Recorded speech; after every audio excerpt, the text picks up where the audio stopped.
Le réveil en douce.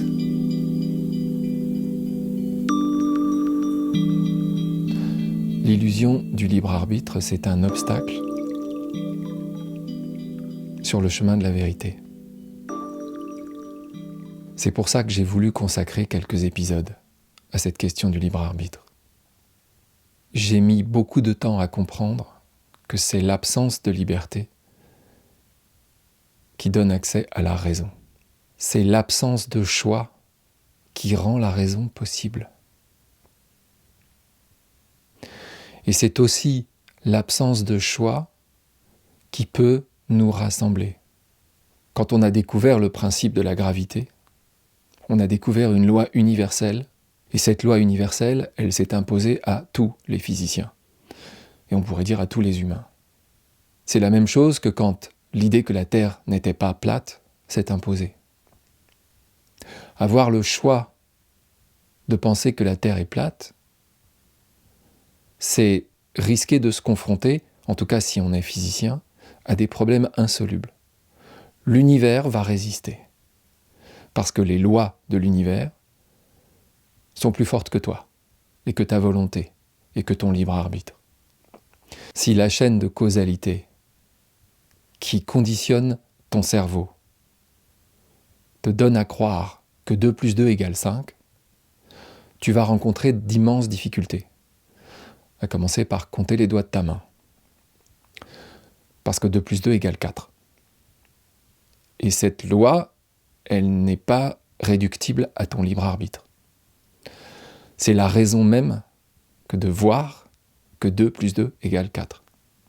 Tu peux continuer de croire avec ton libre arbitre que la Terre est plate. Mais si tu es physicien, et si par exemple tu as envie d'envoyer un satellite dans l'espace, si tu penses que la Terre est plate et que le Soleil tourne autour, tu vas rencontrer des difficultés insurmontables, très rapidement. C'est l'absence de liberté qui rend la raison possible. Ce que l'illusion du libre arbitre à laquelle je m'accroche vient me dire, c'est que je suis simplement en train de m'identifier à ça, mon corps-esprit. Mon moi, séparé du reste du monde, dont les limites seraient la surface de ma peau. Si je m'identifie à ça, à ce sac de chair et d'os, à ce cerveau, si je pense que c'est ce que je suis, je fais une erreur d'identification qui est à peu près la même que si je pensais que 2 plus 2 égale 5.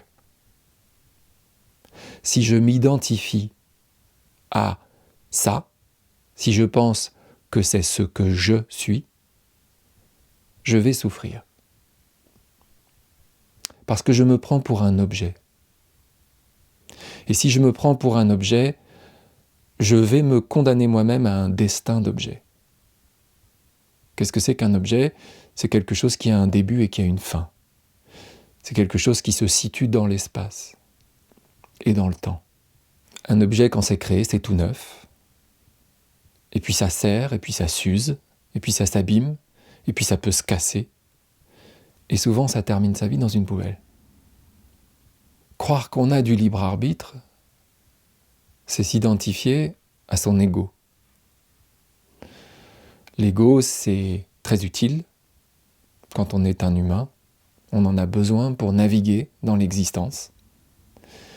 Mais si on se prend pour cet ego, et uniquement pour ça, on fait la même erreur que si on croyait que 2 plus 2 égale 5, que la Terre est plate, que la gravité n'est pas un principe universel.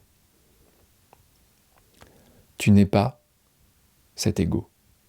Tu n'es pas ce corps-esprit. Ce que tu es, c'est la conscience. Depuis le début de ce podcast, j'essaye de pointer tout ce que tu n'es pas. J'ai passé plusieurs épisodes à essayer de déconstruire ça, ce que nous croyons que nous sommes. Notre corps, les étiquettes qu'on a collées sur nous, nos histoires, nos pensées. Si tu pouvais effacer, là, maintenant, la totalité de tes pensées, de tes souvenirs, de tes projections dans le futur, avec un neuralizer, comme dans Men in Black, pour ceux qui ont vu ce film-là. Vous savez, le neuralizer, c'est une sorte de petit stylo avec une lumière rouge et vous demandez aux gens de fixer la lumière, vous appuyez sur un bouton et vous êtes flashouillé. En fait, ça efface votre mémoire. Alors, dans le film Men in Black, ça n'efface que la mémoire de ce qui vient de se passer. Mais imagine que tu puisses le faire pour la totalité de ton expérience, depuis que tu as conscience d'être conscient. Qu'est-ce qui reste quand on a tout enlevé? Il reste la conscience. La conscience, c'est cette chose qui, depuis le plus loin que tu puisses te souvenir, n'a jamais changé. À l'âge de 4 ans, je n'avais pas ce corps-là. Je n'avais pas ces pensées-là. À l'âge de 18, de 25, de 40, j'étais complètement différent de ce que je suis aujourd'hui. Je n'étais pas la même personne. Je n'ai plus une seule cellule en commun avec ce corps-là que j'ai été dans le passé. Par contre, aussi loin que je me souvienne, j'ai toujours été conscient d'être conscient. Et cette conscience d'être conscient, elle était la même quand j'avais 4 ans que quand j'avais 12, 18, 25, 40 ou aujourd'hui. C'est toujours dans l'instant présent, ici, maintenant, la sensation extraordinaire d'être conscient. Et toi qui me regardes ou toi qui m'écoutes, tu vis exactement la même expérience, là, tout de suite, en m'écoutant. Et cette expérience, c'est la même que celle que tu vivais quand tu avais 4 ans. Ça, c'est la chose qui ne change jamais. Ça, c'est la vérité de ce que tu es. Tout le reste est une illusion. Une illusion nécessaire, une illusion indispensable pour faire l'expérience de la conscience. Il faut que cette illusion existe pour que tu puisses expérimenter la conscience. Mais ce que tu es profondément, ce que tu as toujours été et ce que tu seras toujours, c'est la conscience. Et ça, c'est la grande révélation. Et la conscience, elle n'a pas besoin du libre arbitre. La conscience, elle a déjà tout. Elle a déjà tous les choix possibles. Et à travers toi, à travers moi, elle fait l'expérience d'elle-même. Quelque chose m'est revenu ce matin en me réveillant. Tu sais, quand j'étais enfant, je me disais « Pourquoi je suis moi ?» Et parfois, quand j'étais enfant, j'avais cette tentation de dire à mes parents « Pourquoi est-ce que vous m'avez fait venir ?» Évidemment, c'était surtout quand j'étais triste, quand mon expérience existentielle était pénible, ou quand même, plus profondément, je m'interrogeais sur le suicide. Pourquoi est-ce que je suis là ? Pourquoi vous m'avez fait ? Ma compagne a écrit une superbe chanson là-dessus qui s'appelle « La désexistence », où elle implore rétrospectivement ses parents de ne pas la mettre au monde.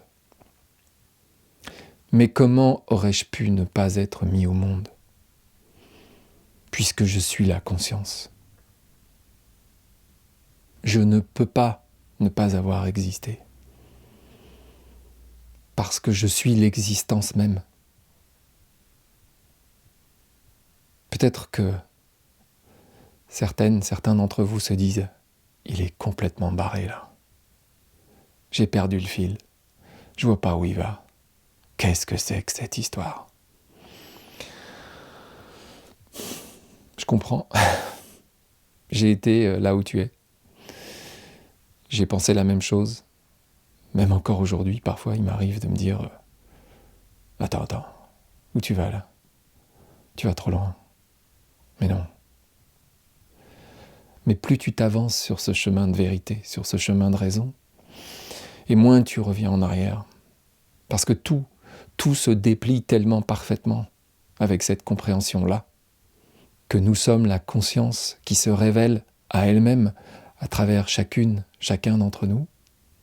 Plus tu te sens porté, supporté par l'univers, par qui tu es vraiment, plus tu te sens invulnérable, et plus ta peur s'efface, plus ta peur se dissout. Je ne parle pas de la peur que tu ressens quand tu marches tout seul dans la forêt dans la nuit, comme je l'ai fait l'autre jour, ou quand tu entends des bruits dans la maison. Cette peur-là vient juste des mécanismes de ton cerveau. Je parle de la peur métaphysique, fondamentale, cette peur du petit être séparé que tu crois être et qui se croit en danger. Cette peur-là, elle disparaît. Et ta timidité, par exemple, n'a plus aucune prise sur toi, parce que tu sais qui tu es. Si tu écoutes ce podcast entre le 7 et le 18 décembre 2022, au moment où tu l'entends, je suis en retraite Vipassana, en silence, pendant 10 jours, au centre de la France, dans un endroit où on m'a privé de mon téléphone portable et où je ne fais que méditer en silence pendant 10 jours. J'imagine que cette expérience que je souhaitais faire depuis longtemps et que j'ai la chance de pouvoir faire va influer sur la suite de ce podcast. Je te raconterai en fonction de ce que j'aurai vécu. Ce ne sera pas la semaine prochaine, ce sera sans doute un peu plus tard, parce que j'enregistre tous ces épisodes un peu en avance, de façon à ce que tous les mardis tu puisses me retrouver. Mais il ne fait pas de doute que je vais t'en parler. Je vais aller voir d'un peu plus près qui je suis vraiment, je l'espère, à travers cette expérience. D'ici là, je te dis à la semaine prochaine.